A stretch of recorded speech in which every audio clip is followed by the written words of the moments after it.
¿Quién como Dios? Nadie como Dios, querida familia misionera del amor de Dios. Hoy, sábado 9 de noviembre del 2024, contemplamos el Evangelio según San Juan, capítulo 2, versículo del 13 al 22.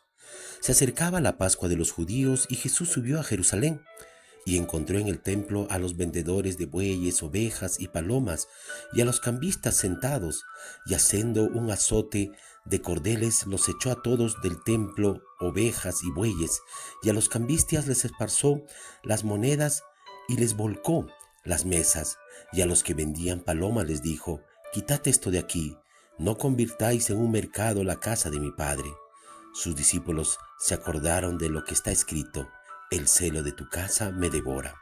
Entonces intervinieron los judíos y le preguntaron: ¿qué signos nos muestras para obrar así? Jesús le contestó: destruid este templo y en 3 días lo levantaré. Los judíos replicaron: 46 años ha costado construir este templo y tú lo vas a levantar en 3 días. Pero él hablaba del templo de su cuerpo. Y cuando resucitó de entre los muertos, los discípulos se acordaron de lo que había dicho y dieron fe a la escritura y a la palabra que había dicho Jesús. Palabra del Señor, gloria a ti, Señor Jesús. Queridos hermanos, hoy nuestra iglesia celebra esa dedicación a la Basílica de San Juan de Letrán en Roma. Por eso es que, si ustedes se dan cuenta, hoy día hacemos como un pequeño corte pues a la consecución de lo que hemos estado viendo del Evangelio de Lucas, para escuchar la liturgia que nos propone en este hermoso texto del Evangelio de Juan, donde vemos verdaderamente el celo de Jesús por el templo, y hermanos, el cual debe ser considerado como casa de Dios. Por eso es que hoy día es esta fiesta universal, hermanos, en toda la iglesia, donde recordemos que aunque Dios no puede ser contenido entre paredes de ningún edificio del mundo, claro está, eso sí, desde el antiguo ser humano, siempre buscamos un espacio que nos favorezca un encuentro personal y comunitario con Dios. Pero hay que tener en cuenta algo, hermanos, que al principio del cristianismo los lugares de encuentro con Dios eran pues las casas particulares, eran aquellos lugares donde se reunían las comunidades para una oración, para una fracción del pan, ¿no? Y cómo el antiguo o los primeros cristianos se reunían pues en esa comunidad donde también consideraban como un templo santo de Dios. Pero con el paso del tiempo, hermanos, las comunidades fueron construyendo edificios, obviamente dedicados pues a las reuniones siempre litúrgicas, a la predicación de la palabra y a la oración. Y así es como en el cristianismo, con el paso de la persecución a la libertad religiosa en el Imperio Romano, aparecieron grandes basílicas, hermanos. Entre ellas está esta gran basílica que es la de San Juan de Letrán, la Catedral de Roma. Y San Juan de Letrán, hermanos, es el símbolo, ese gran símbolo de la unidad de todas las iglesias, de todo el mundo, de la iglesia de Roma. Y por eso esta basílica ostenta inclusive el título de iglesia principal y madre de todas las iglesias. Y considero que su importancia es superior a la de la misma Basílica de San Pedro del Vaticano, pues de verdad que ahí podemos ver que esta no es una catedral, sino un santuario edificado sobre la tumba de San Pedro, hermanos, y el lugar de residencia actual del Papa, que como obispo de Roma tiene pues en la basílica donde está actualmente. Pero veamos qué es lo que hace pues una iglesia que sea realmente iglesia. Tenemos que entender que no es la forma, ni las piedras, ni los arcos, ni los altares, ni las estatuas, hermanos.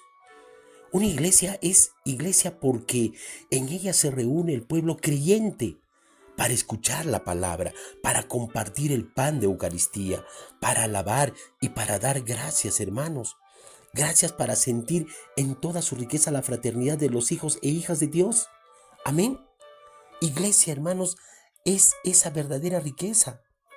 Y sin ella, una iglesia puede ser considerada entonces cualquier iglesia, hermanos, no una verdadera iglesia.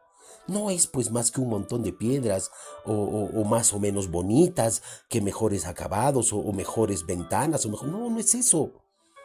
Dependiendo de su antigüedad y su belleza, hermanos, podrá ser una especie quizás de museo enorme, claro que sí. Pero nada más, es un cascarón sin nada dentro. Por eso nuestro Señor Jesucristo muestra un celo profundo por la casa de Dios.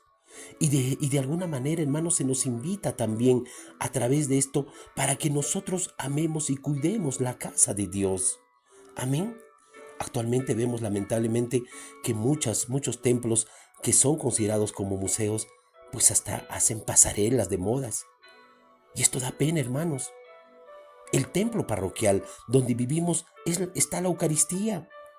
No es un lugar donde se tiene que hacer una publicidad de tal o cual marca, ¿no? Es un momento donde vivimos la Eucaristía con Cristo, donde nos encontramos en esa asamblea litúrgica quizás con nuestros hermanos, compañeros, amigos, vecinos, familiares. Por eso es que Jesús se dolió, hermanos. Se dolió porque el templo de Jerusalén se había convertido en una plaza de mercado, en una venta de animales, en un cambio de moneda extranjera por moneda nacional. Amén. En la actualidad, hermanos, se han venido desarrollando muchas ideas y de las cuales no parecen ser las mejores en cuanto a la actitud de algunos padres de familia con respecto a los niños. Por ejemplo, planteemos dos. Por un lado están aquellos padres que con tal de no molestar a los demás o quizás por no generar incomodidad, se sienten excusados de no ir a misa. Pues dicen que los niños son muy inquietos, por eso no los voy a misa, porque mucho corretean, o en otros casos los dejan con alguno de los familiares, o va primero el esposo y luego la esposa. De manera que el niño, de alguna manera, no conoce la casa de Dios. No lo llevan a la casa de Dios por este supuesto pretexto. Hermanos, para él el templo será un lugar extraño, ténganlo por seguro que sí. Ese niño, ese hijo cuando crezca y dirá, ¿qué es esto? Por otro lado tenemos el opuesto, que deja que los niños en el templo corran, se suban a las bancas, griten, en fin, que hagan lo que les dé la gana. Esto es lo que el niño también pierde el respeto, hermanos, totalmente por la casa de Dios. Creo en mi humilde pensar que lo más normal, hermanos, es asistir a misa en familia. Los papás no solo ponen atención, sino que van instruyendo a los niños en lo que significa ir a misa un domingo, ir a misa en casa de Dios, estar unidos en comunidad. Amén. Un lugar de respeto, hermanos, en el que no se puede hacer lo que uno le venga a la regalada gana. Por eso es que para ayudarse se pueden valer de libritos para colorear ahí tranquilitos, ¿no? Unos pequeños misalitos para niños en los que se les puede enseñar a seguir la misa. Entonces no hay pretexto, hermanos. Amén. No hay pretexto. Hay ocasiones en que será necesario quizás hasta sacarlos un momento del templo mientras se calman para evitar que los demás se distraigan. Sabemos que los niños son inquietos, pero también sabemos que aprenden con el ejemplo y repitiendo. Hagamos entonces que nuestros hijos entiendan que el templo es la casa de nuestro Dios. Es nuestra propia casa. Es casa de oración, hermanos. Por eso te digo hoy día y te vuelvo a repetir, no hay pretextos para que tú digas no voy a misa porque los niños son inquietos. Amén. Pero Jesús también nos invita a no quedarnos solamente en ese templo material, hermanos, sino que lo más importante es adorarlo en espíritu y en verdad, desde nuestra propia vida, hermanos, desde nuestro propio templo espiritual.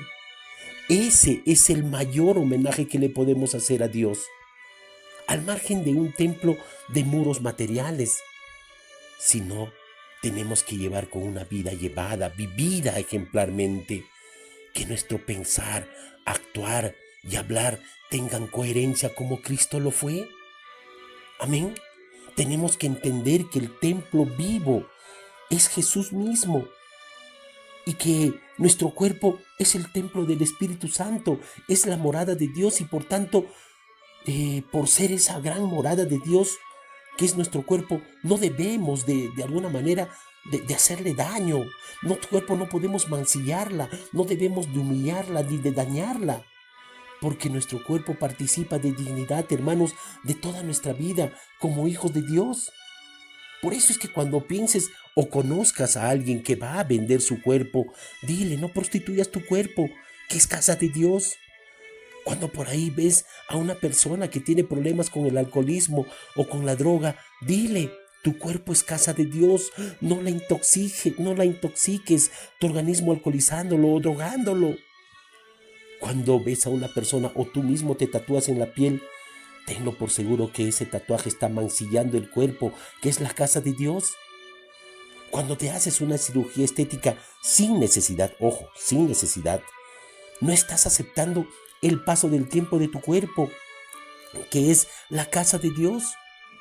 Cuando mutilas tu cuerpo por una cirugía que busca pues cerrarte a la vida, de no tener hijos, por ejemplo, haciéndote un ligamiento de trompas, haciéndote una vasectomía, yo te hago una pregunta. Si tu mano no quiere robar, ¿la educas para que no robe o mutilas tu mano? Si tu cuerpo no quiere tener más hijos, ¿educas a tu cuerpo para que no tenga más hijos o mutilas tu sistema reproductor dañándolo? Hermano, hermana, mira las consecuencias de cómo hay que adorar a Dios en el cuerpo de la propia vida, de nuestra propia vida, porque somos templo del Espíritu Santo. Entonces no podemos dañarla, no podemos mancillarla. Que el Señor nos acompañe a valorar nuestra vida, hermanos, a no desdecir ni renegar de nuestro cuerpo, que verdaderamente es casa de Dios. Considero que deberíamos hacer el esfuerzo, hermanos, ese esfuerzo siempre necesario, y ese esfuerzo que nunca debe ser acabado ni definitivo. Siempre debemos de construir la fraternidad que levanta esa verdadera iglesia. Amén. Cuando existe la comunidad, hermanos, cuando los hermanos y hermanas se reúnen y acogen a todos, cuando se hacen testigos del amor de Dios que no excluye a nadie, entonces es allí donde vemos levantarse los muros y paredes de la verdadera iglesia de Dios, hermanos.